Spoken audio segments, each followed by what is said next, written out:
So this right here is a snow iMac circa year 2000. This is part of Apple's summer 2000 iMac series. This has a 500 megahertz G3 processor, a 30 gigabyte hard drive, a DVD drive, slot loading of course, 128 megs of RAM,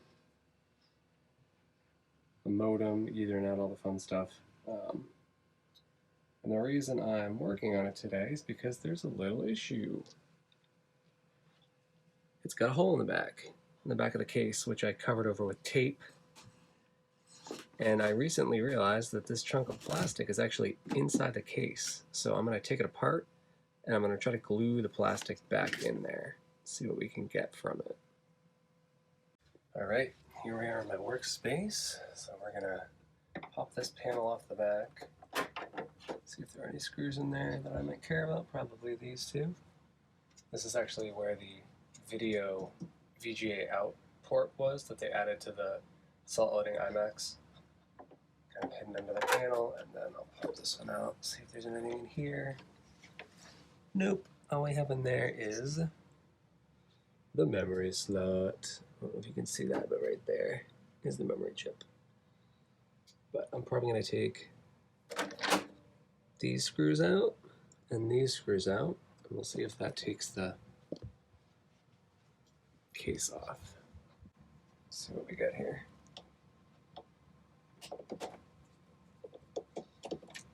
That's a tiny screw.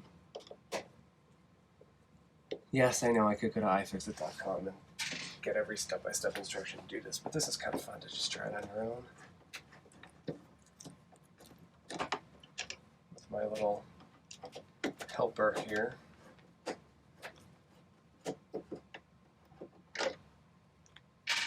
Let's see.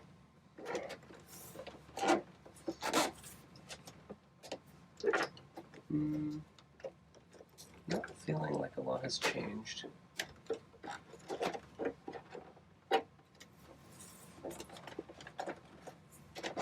Definitely not a lot has changed.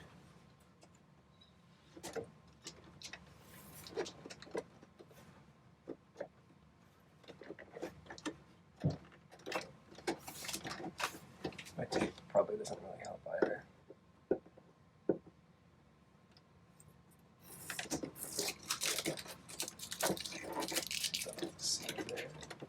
Ah, oh, look at that. It was literally held together with tape. So I think I have some clips that I have to deal with. Let's see, watch out, kitty cat.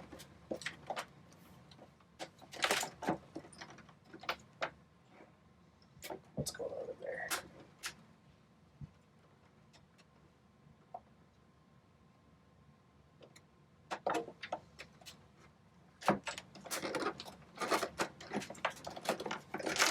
This might be an iFixit sort of deal.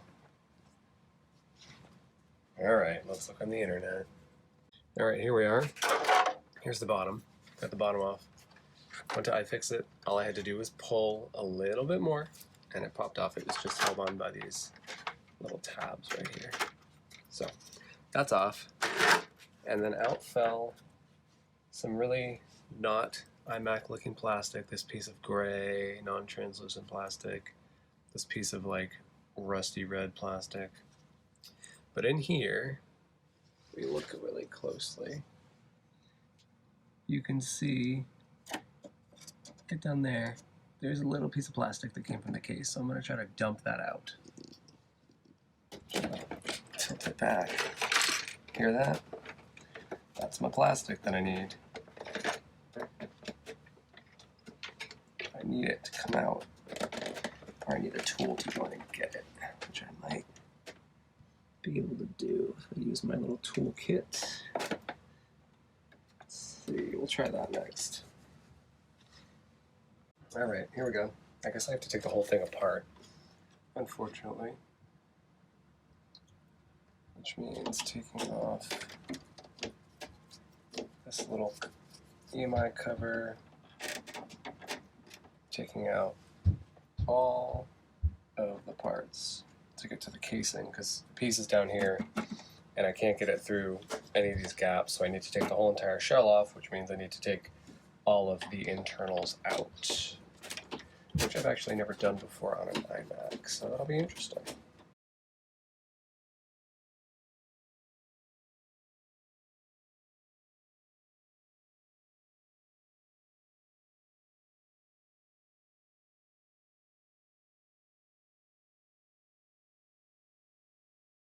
Hard drive and CD drive are out. They used to be right here. I'm making progress. So I've got the motherboard off, and although it's not the goal of this project to look at the motherboard, we might as well because we have it all taken apart.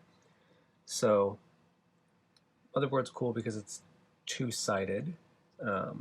This thing that I thought was the heatsink for the CPU is actually not, because if I flip it over,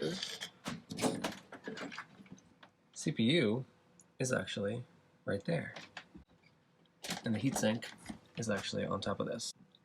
And then these connect for power and data up to the rest of it. And if we look at the rest of it, you'll see we've got the lower shell. This is actually the heatsink that goes on top of the CPU. And that little rectangle is the indentation of the CPU die. And then these two connectors are what connect the power and data from the power supply back to the motherboard, and they bring the video signal from the motherboard back to the screen. And then this is the airport antenna cable, I believe. So we continue to try to disassemble so I can get that piece out. Still on my trek to try to get the front of this thing taken apart so I can get the side of it taken apart so I can get that piece out. But I just took off this outer shell, which is kind of cool because it shows you how Apple made the visuals of the iMac work, because the iMac has this kind of semi-translucent, frosty color, and the way they do that is they take this pinstripe plastic, which is actually pretty defined, and then they layer it on this kind of, I don't know, smoky white plastic, and that creates the effect. And that's why the apple looks like that. And actually, as soon as I took it out, the apple popped right out, which is kind of neat. So here's the apple, transparent. It would probably look a lot cooler if I had a colored iMac that I was doing this on, which I do have colored iMacs, but I'm not taking them all apart. The snow iMac is kind of a dull iMac, if you ask me, but anyway. So then you have the front of it, which, missing its case, doesn't actually look that different than what it looks like with the case. The shapes are the same, the colors are a little bit duller, but otherwise it's the same. So we continue to take it apart and see if I can eventually get that piece out.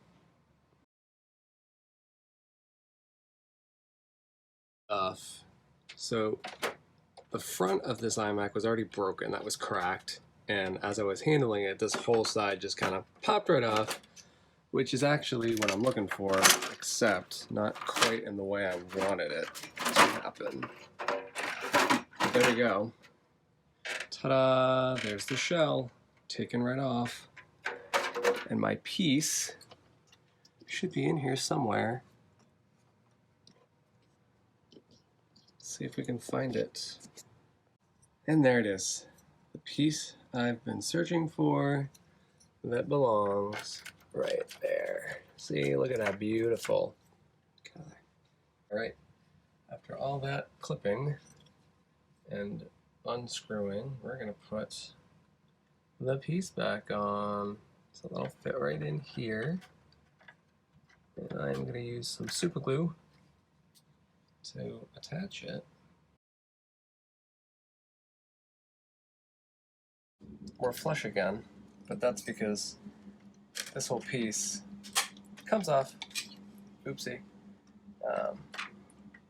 Totally disconnected. All of these were stuck behind it, which is preventing it from laying down flat. But yeah. So kind of the whole structural integrity of the case here is now compromised because this whole bezel doesn't work. Doesn't perform its job. We're going to see what we can do to deal with that. If I can. It's pretty bad. Pretty sheared, pretty destroyed.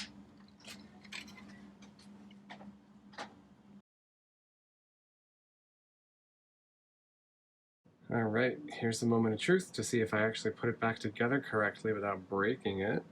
This iMac is a little bit naked, it doesn't have the front plate on, and I haven't screwed the EMI shield back on, but everything's plugged in, so I'm gonna start it up and hope it doesn't explode.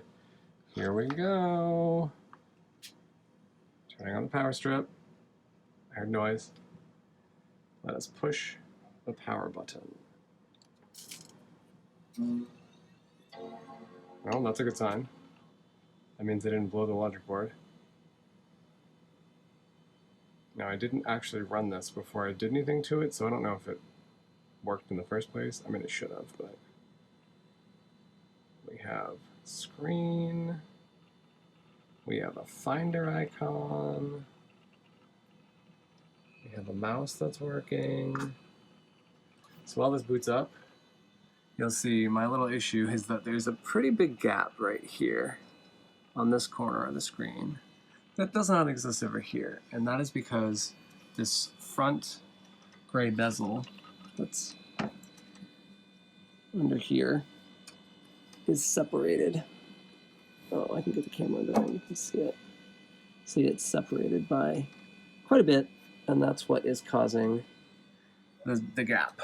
But seeing as this entire area right here was broken off and I had to Gorilla Glue it back together, so you can see it's broken there, it's broken there, and it was broken down here. Seeing as I had to glue it all together, it's as good as it's gonna get. So, I'll accept it. But hey, it boots. Yay, I didn't kill it.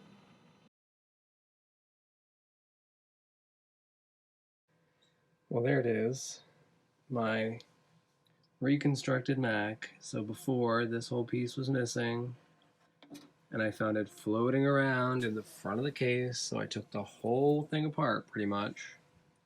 Ended up destroying the inner front bezel in the process, had to Gorilla Glue it back together, and here we are, reassembled. Unfortunately, I have a bunch of screws left over, and I don't know where they were supposed to go, but it'll probably be fine without them. These are all the pieces that came out of the Mac when I opened it.